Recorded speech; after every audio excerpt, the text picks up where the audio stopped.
Have you ever felt? Are you listening? Damn.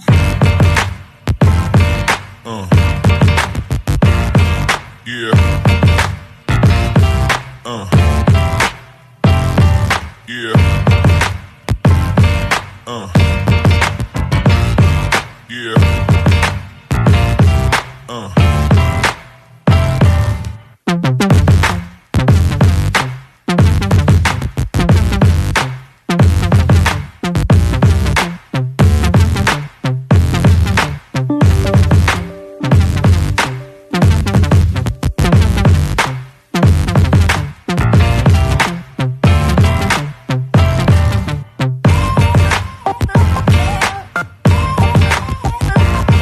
Have you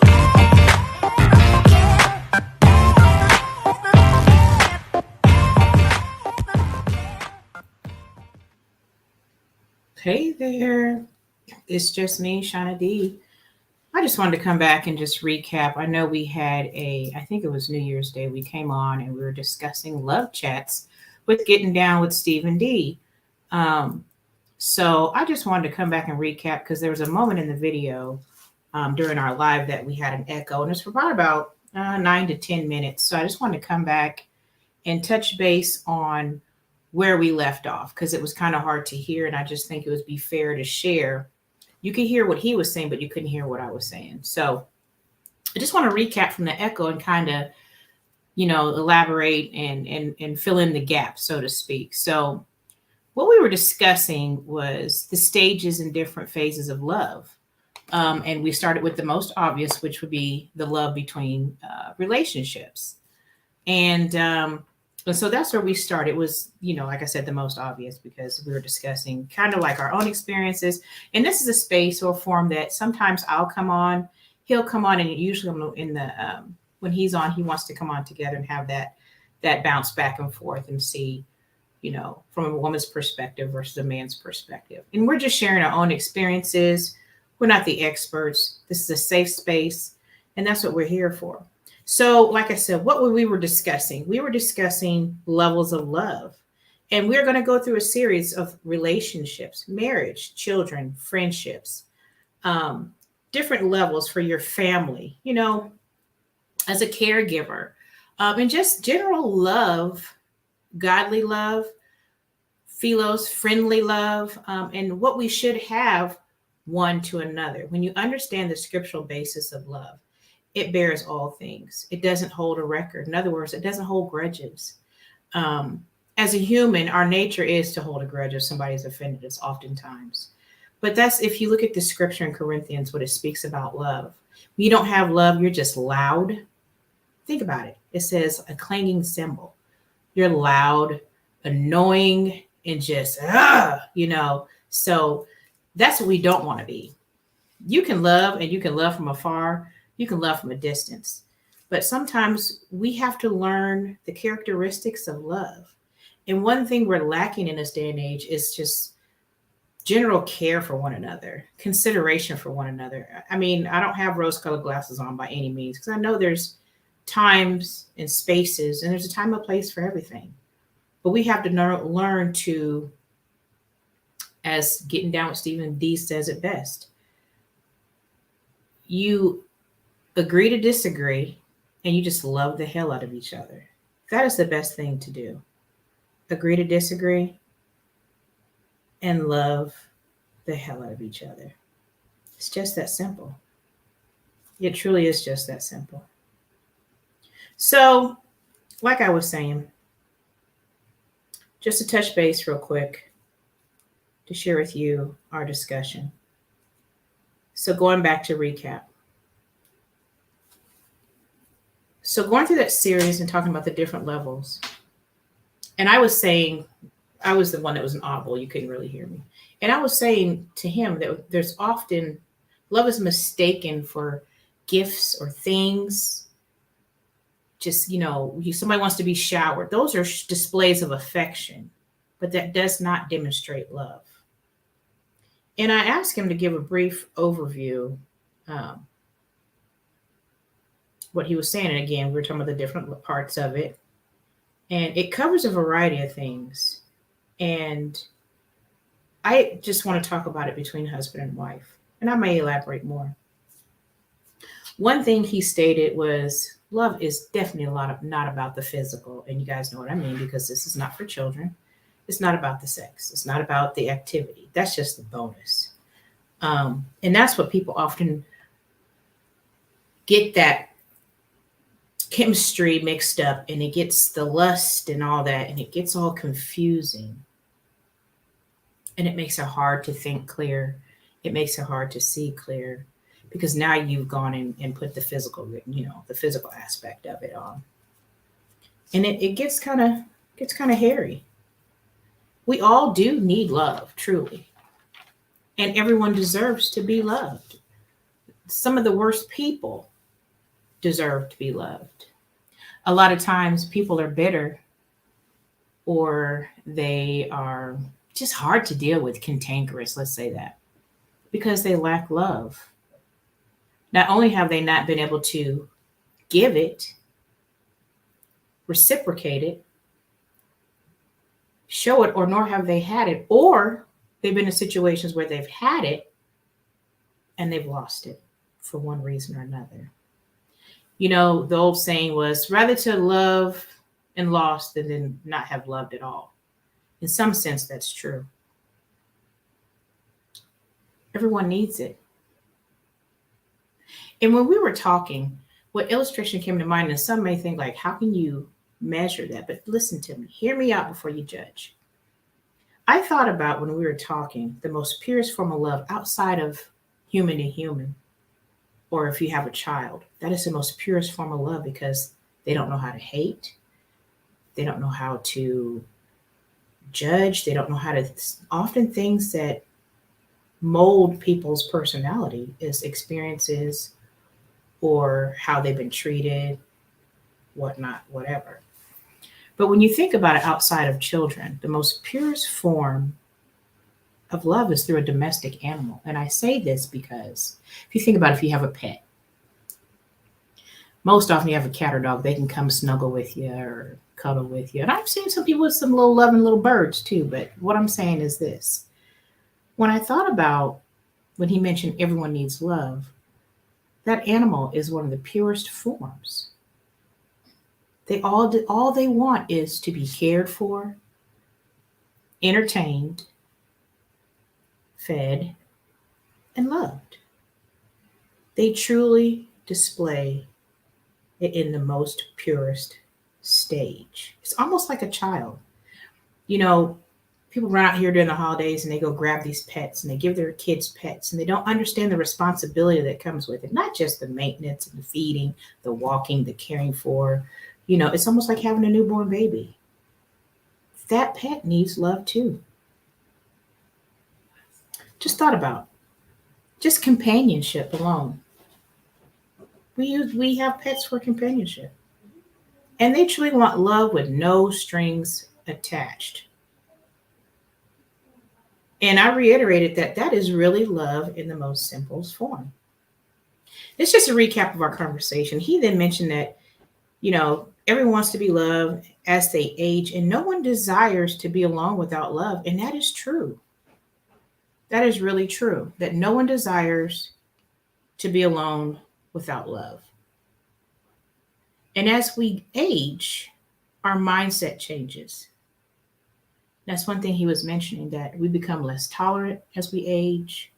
In some cases, we get more patience.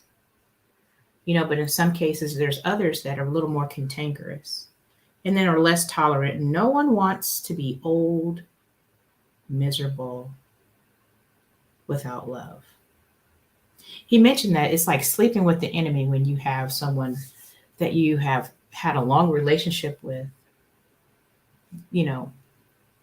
marriage or whatever, and then you don't have love. He said it best, it's like sleeping with the enemy. I couldn't imagine that, sharing space with someone and not have love.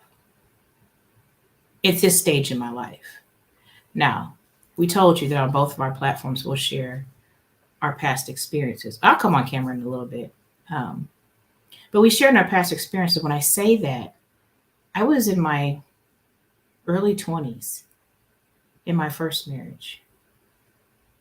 And by my 30s, it was over. My early 30s. And I said it, and I'm not saying that every day was bad, but I was in a marriage where love was not truly defined. Love that I knew was not the love that I was receiving. It was unconditional in my delivery, but it wasn't the love that I was receiving. So we joke about sometimes you can be in a whole relationship and still be alone. I know what that is. And I believe he does as well. And he'll share his own story. It's not my place to share his story. Like he said, it'll turn your head white. And that is so true. So when we get ready to give the knit and grit of that, just brace yourself. I'm only going to share my story right now. And when I say that, again, it wasn't bad all the time. We had good times. We had 2 beautiful children come from that union. But the love wasn't there. I think we were going through the motions because sometimes you get it right, and sometimes you just don't quite get there. In that case, I was doing everything that I thought I should be doing. Yet, it wasn't enough. There's nothing worse than believing in your heart of hearts that you're doing everything right. And yet you or what you're doing is not enough. You almost get to the point where you're ashamed of the situation and you're not even the one causing it. Not saying that you don't have a role in some things, but when you lack love, you look for it in the wrong places. You throw yourself into work. You throw yourself into friends. You throw yourself into your family. You even find a little bit of therapy, but you never fix the love. And sometimes in getting that extra help or that therapy, you find out it really wasn't love. That was the case in mine. I had to learn to love on me a little more that last go round. The first go round. And once I did, it was a true eye opener. And it was like you already see the signs. You see all of the things that you don't like. And you try to fix it because in hopes that you could hold on to something and salvage what was left. But when there's no love, you don't have anything. And then the sad part is years go by and the person realizes, I had never had love like that before because I've never experienced love like that ever again. You snooze, you lose. I hate to say it like that, but it is what it is. And I'm not trying to be so profound right now, but it's the truth. And that's just me. Like I said, I'm just skimming the fat off of that. And I'll go into more detail. But I was the last of 4. I got married. I was 22. Mind you, I'm 48 now. And I just knew this was it. And it wasn't. Because I wasn't just it. And it's not nothing that I'm ashamed of. It's nothing that I did wrong. It was just the character. Of course, my dog can't let me be great. He hears me down here. He knows I'm alive and he wants to be on camera. Anyway. So that was me in my 20s. And it had its ups and downs. And we had fun sometimes. Sometimes we didn't. Sometimes I was all by myself. And it wasn't work related. And it wasn't family related. It was just selfish. Not understanding the gift of the relationship, the blessing, you know. And I would begin to tell this individual, I'm losing love for you. You know, some people don't believe that you can fall out just as well as fall in. And I was beginning to fall out. And as I fell out, I would just, you hold on to those pieces because then children came. It came in the late portion of our marriage, I'd say that. And I think that's the way God intended. And I would say, I'm losing love. I'm losing love. They didn't hear me. They just assumed because of how I was raised, I would just be tolerant. Well, guess what, baby? This ain't fences. I have to laugh about it. This is not fences. This is real life. And I am not about to be putting up with a whole bunch of crap. And I'm just not designed that way. And I learned to love me a little better. And one thing, I'll tell you some red flags, you guys. And I hope, like I said, I'm just here to help, share my experience, share my story.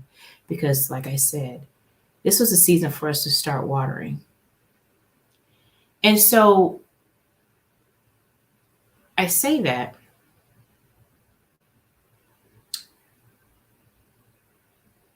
oh goodness, y'all. Sometimes you can get with somebody, it makes you forget. And that's where I'm at with getting down with Stephen D. We've been together and we have history.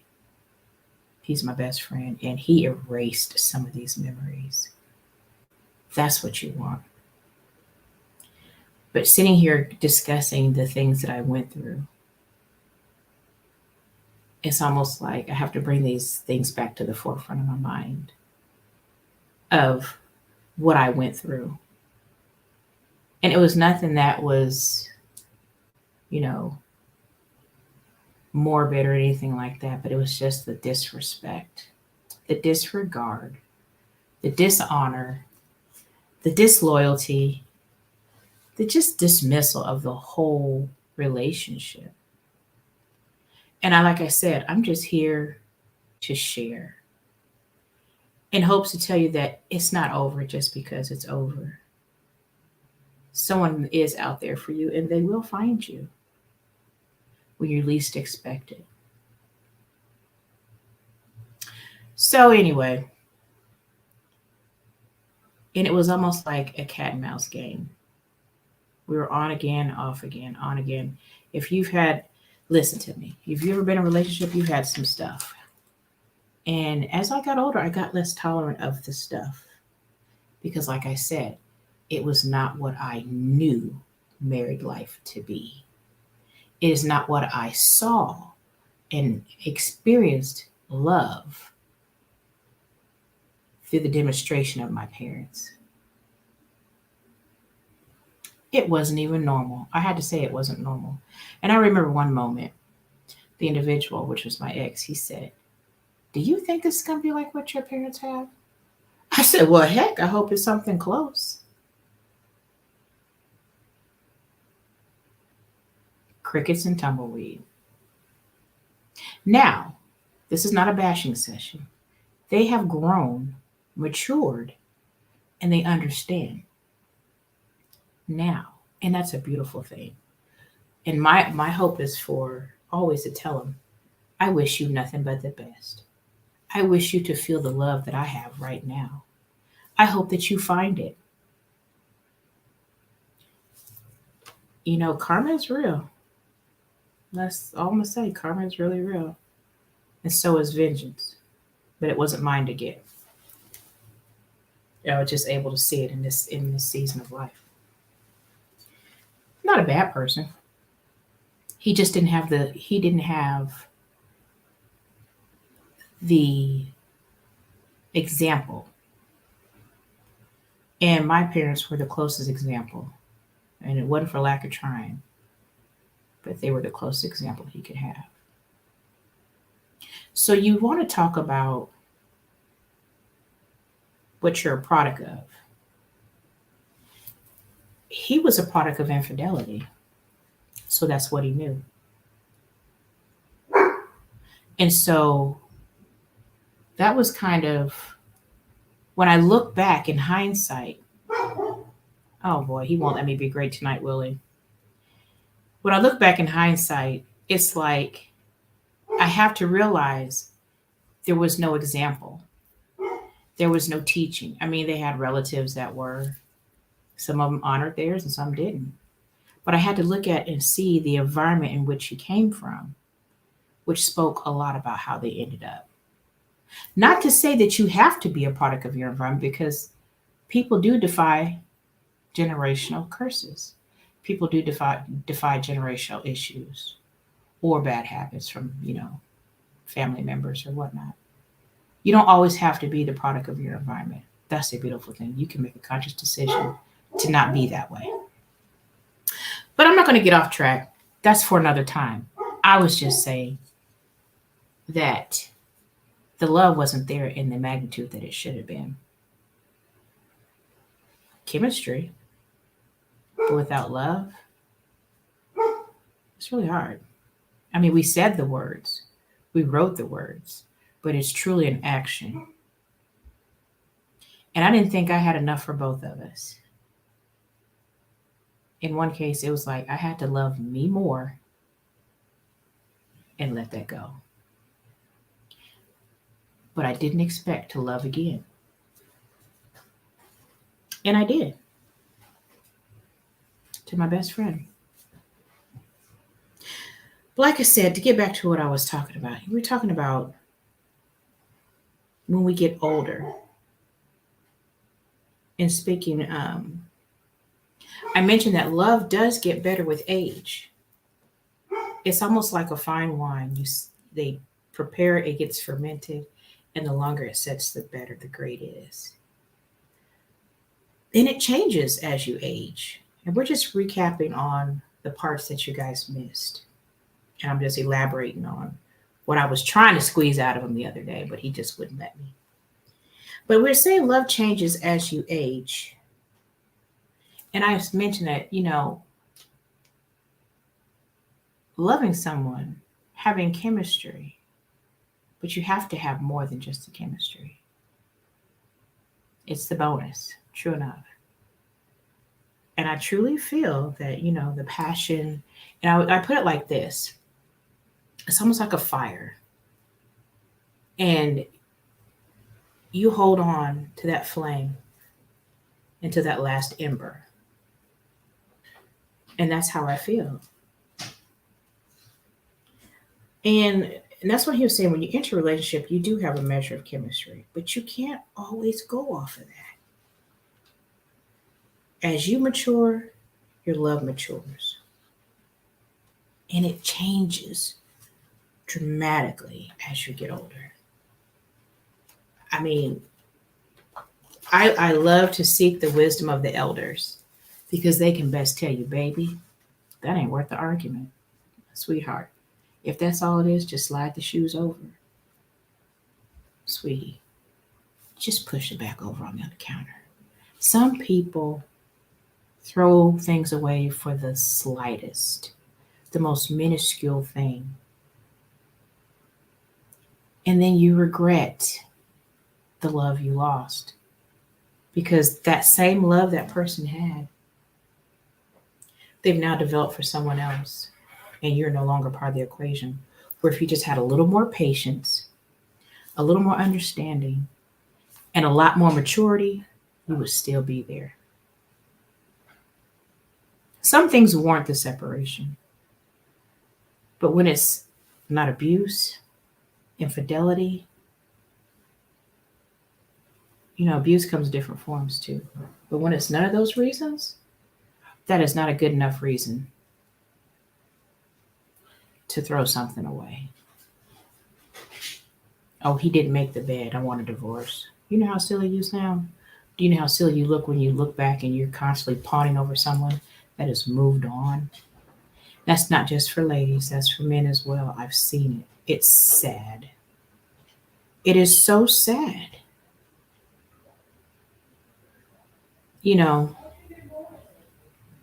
And that's where we don't want to be.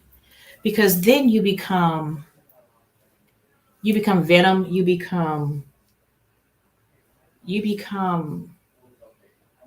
caustic and toxic to someone else's relationship because you haven't healed.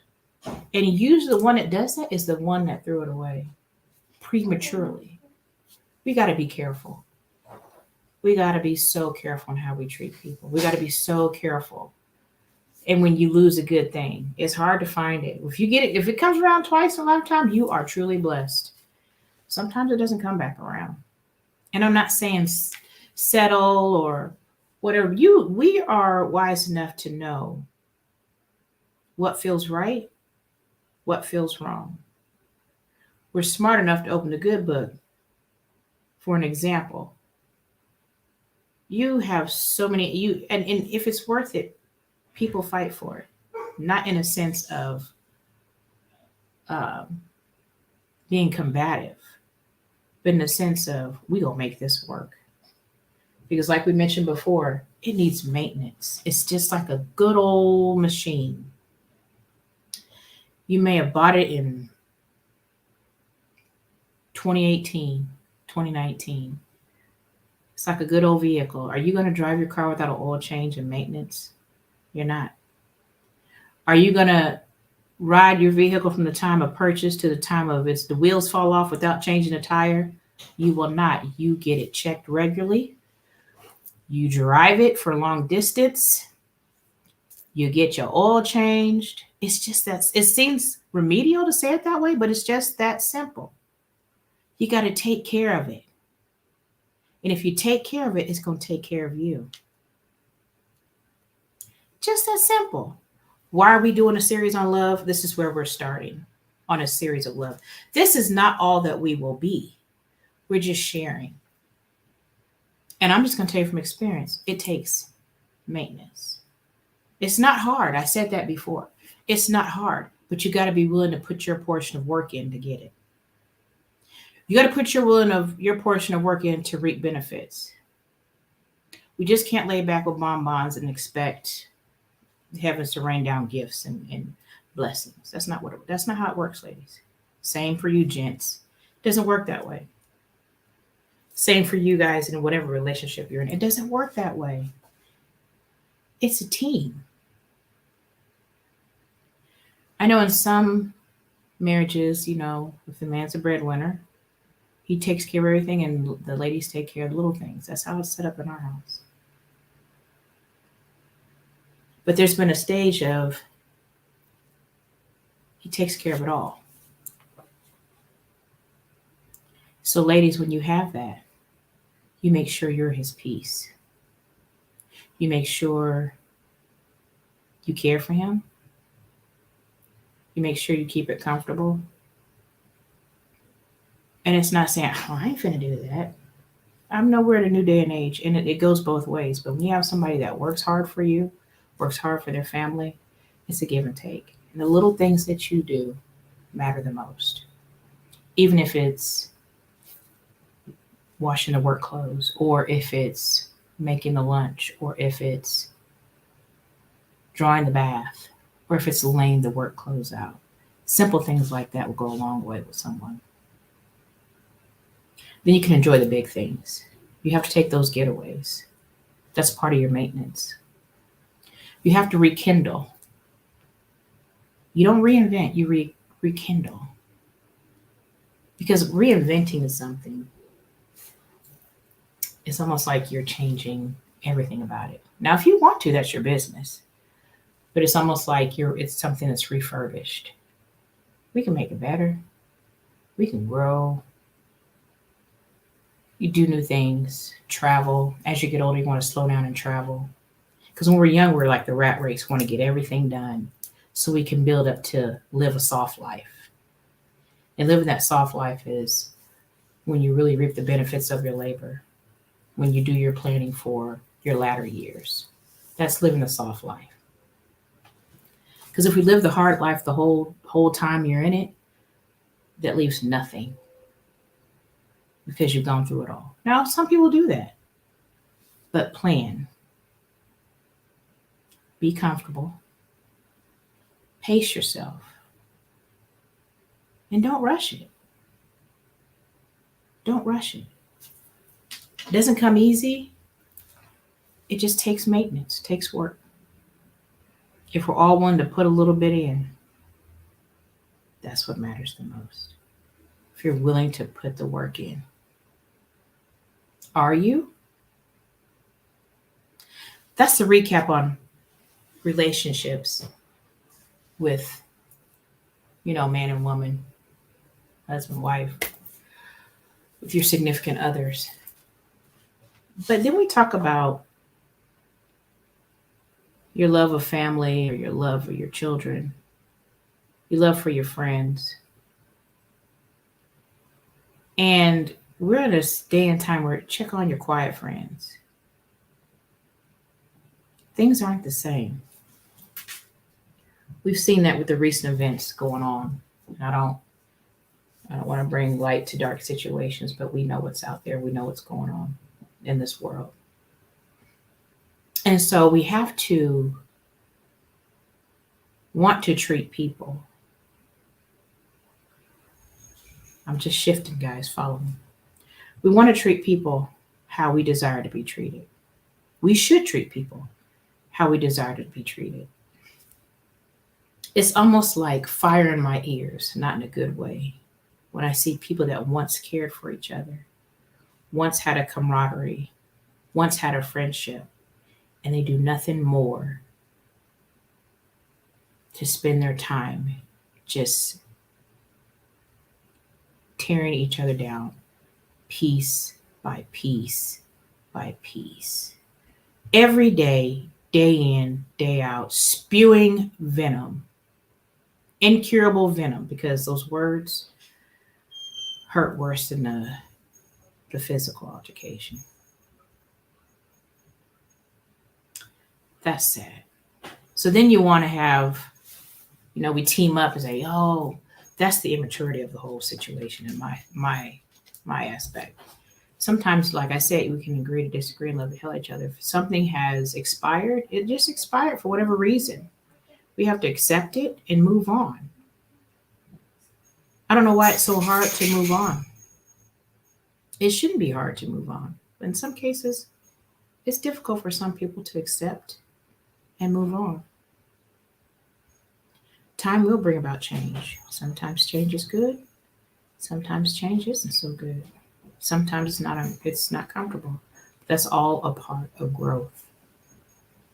I don't want to say too much today, so I don't know what he wants to talk about, but I think we're going to go to family next. I brought up friends, but I think he's going to go to family next. So it's just me recapping and kind of giving you the 10 minutes of time that we lost.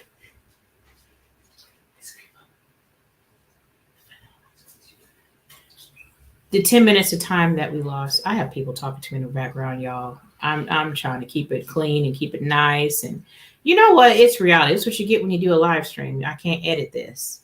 But you know what? We'll be dropping some videos. Anyway, when we talk about family, especially when you have a deep love for family. I love to see families gather. I love to see families share. That's important. And love is important with your family and your friends. And I'm looking at how the past few years have been. We have lost, and I'm not saying just my family and my husband's family, but we've lost so many people in this world over the past few years. Expected, unexpected. And with all that going on, you would hope we could treat people or each other just a little bit better than what we do. And I'm not here to be anybody's judge, governor, but it's just what I see. Some things I've even experienced. And so we would want to love differently for the sake that life is so uncertain. We should treat people differently for the sake that life is uncertain. But here we are, moving about, aimlessly about, as if time has stopped and is waiting for you. Time is the ugliest essence of life. You can't control it. You can't speed it up. You can't slow it down. It's the inevitable. So, with that on your mind, can't we do things a little bit better? Let's just try. Let's just try. You can scroll these social media streets, these YouTube streets, and you can see where we're missing some things, where we're missing the mark. Again, y'all, I don't have rose colored glasses. Excuse me. I don't have rose colored glasses on. I live in reality. And sometimes, excuse me, what I see hurts. What I hear, it stings. I need a drink of water.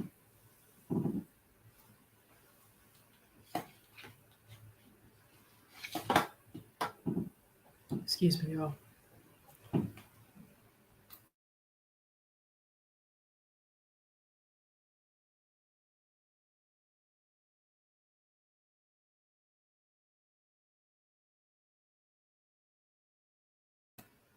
Kind of got me choked up there.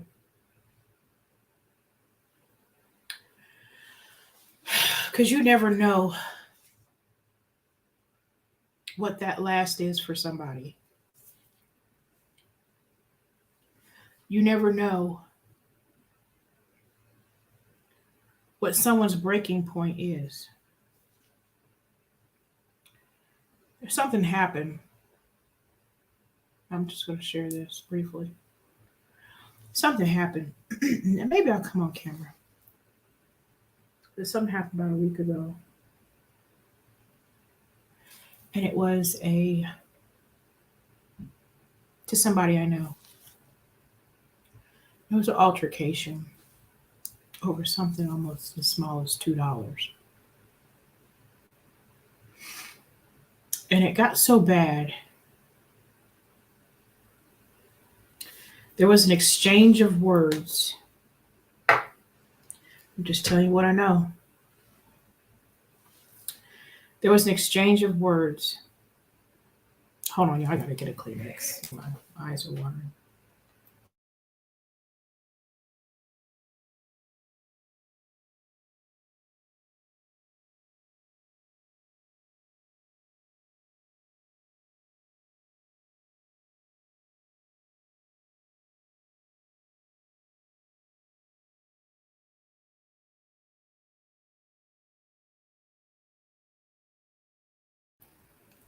I'm coming on camera for this one. Hey guys. There was an exchange of words. That I'm just sharing. When I say you just don't know what someone's breaking point is. And maybe it has to do with not having love in their heart, or not displaying compassion when someone needed it, or not having understanding. And this situation could have went way worse. But it was just the fact of the matter. There was an altercation, thank God, without incident. And it became physical. It wasn't with me, it was somebody I knew. Profanity was being slain. It got physical. Somebody was shoved, somebody was smacked, somebody was said this name, called this name. And I'll put it this way. One of mine had to witness this. And this individual, even went as far as spewing profanity at one of mine. Mama Bear came out. And because I'm a fluffy person, this person was just a little bit smaller in stature than me. Height, just a little bit smaller in size, maybe a size difference. But because I was taller, because I was fluffier, they felt a little bit intimidation when I came up. And she was afraid. At the end of the day, I seen that she was afraid. I didn't even exchange a word or a look. They snapping pictures. I didn't give them permission to take my picture. This is story time now. I'm going into story time.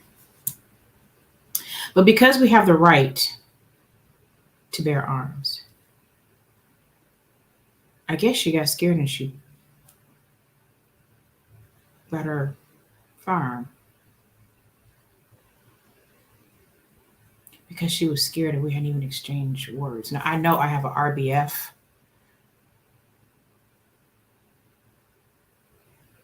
I get it from my dad.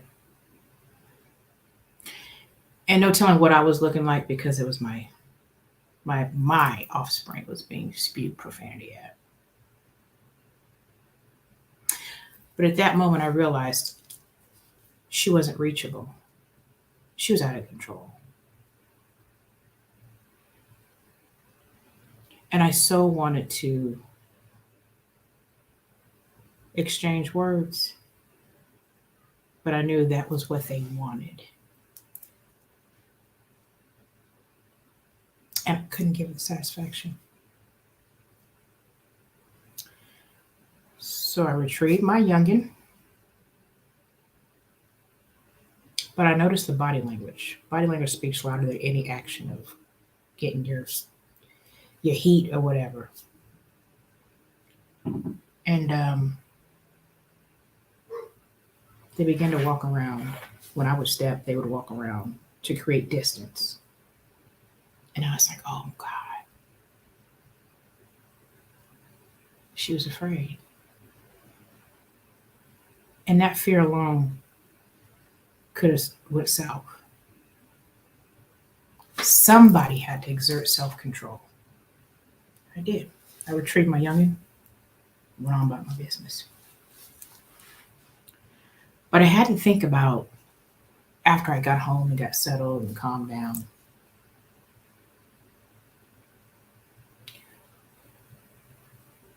what happened?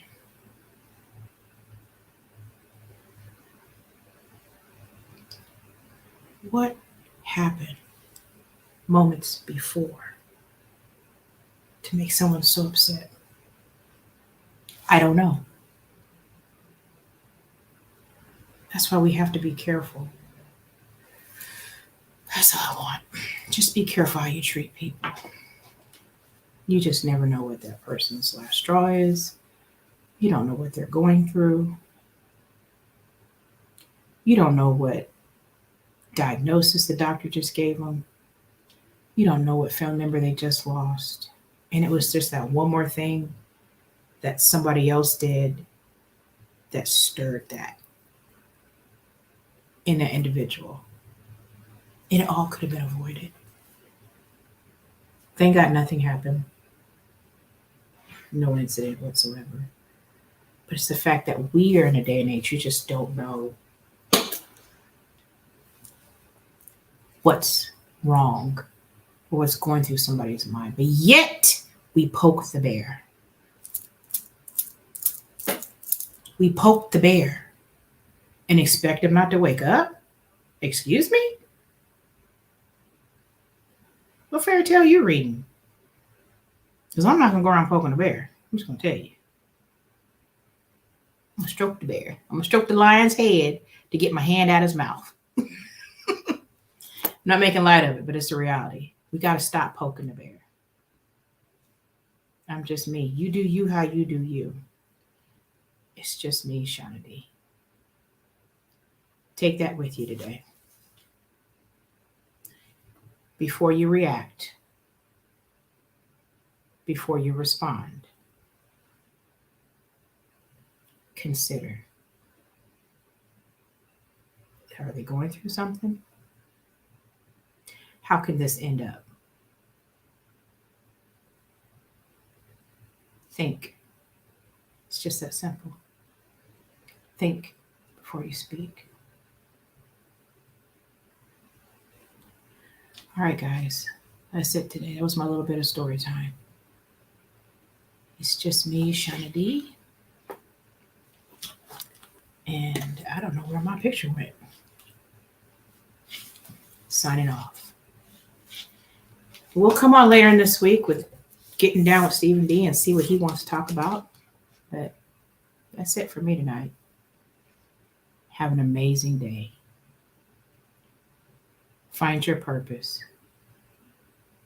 Follow your passion, and it'll lead you to your purpose.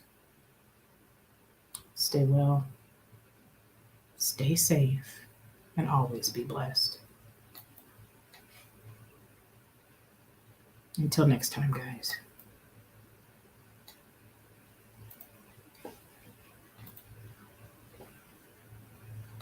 Are you listening?